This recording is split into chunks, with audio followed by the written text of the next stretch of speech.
Police department, fire department, NDRF, SDRF తో పాటు revenue department, LN departments అన్ని, Panchayati Raj, RWS, irrigation, major గా irrigation department కి సంబంధించి సార్ కూడా, సాయి ప్రసాద్ గారు కూడా ప్రత్యేకంగా దీని మీద ఇన్స్ట్రక్షన్స్ ఇవ్వడం జరిగింది.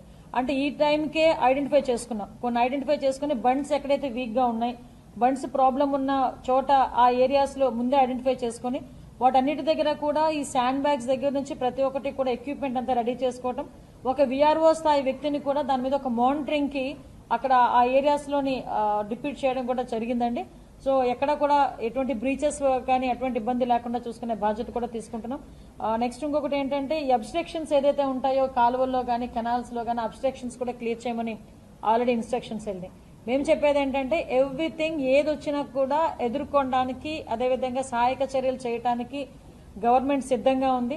ఎటువంటి హ్యూమన్ లాస్ జరగకూడదు, ప్రాపర్టీ లాస్ కూడా మాక్సిమం మినిమైజ్ చేయాలి అన్న దృక్పథంతో ఈరోజు క్యాటిల్ లాస్ కానీ హ్యూమన్ లాస్ కానీ ఉండకూడదు అనేది టార్గెట్ గా పెట్టుకుంటున్నాం. ప్రాపర్టీ లాస్ కూడా మినిమైజ్ చేయాలి అనే ఉద్దేశంతో మాక్సిమం ఈ రోజు మేము పనిచేసుకుంటున్నాం.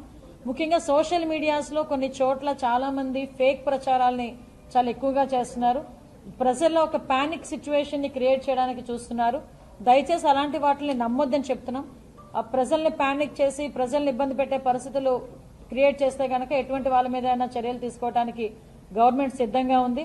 ప్రజలకి నేను చెప్పబోయే ఒకటే విన్నపం అండి, రాష్ట్ర ప్రభుత్వం తరపున, డిపార్ట్మెంట్స్ అన్నిటి తరపున కూడా ఈరోజు మీ అందరికీ ఒకటే విన్నపం అండి, దయచేసి ఎట్టి పరిస్థితుల్లోనే అవసరం లేకుండా బయటికి రావద్దు. ఎటువంటి అవసరమైన ఎటువంటి ప్రాబ్లమ్స్ వచ్చినా కూడా మాకు టోల్ ఫ్రీ నెంబర్స్ కూడా మేము అన్ని హెడ్ క్వార్టర్స్ కి కూడా పంపించినాం. ఆ టోల్ ఫ్రీ నెంబర్స్ కి మీరు ఇన్ఫార్మ్ చేయాలని మనస్ఫూర్తిగా నేను కోరుకుంటున్నానండి.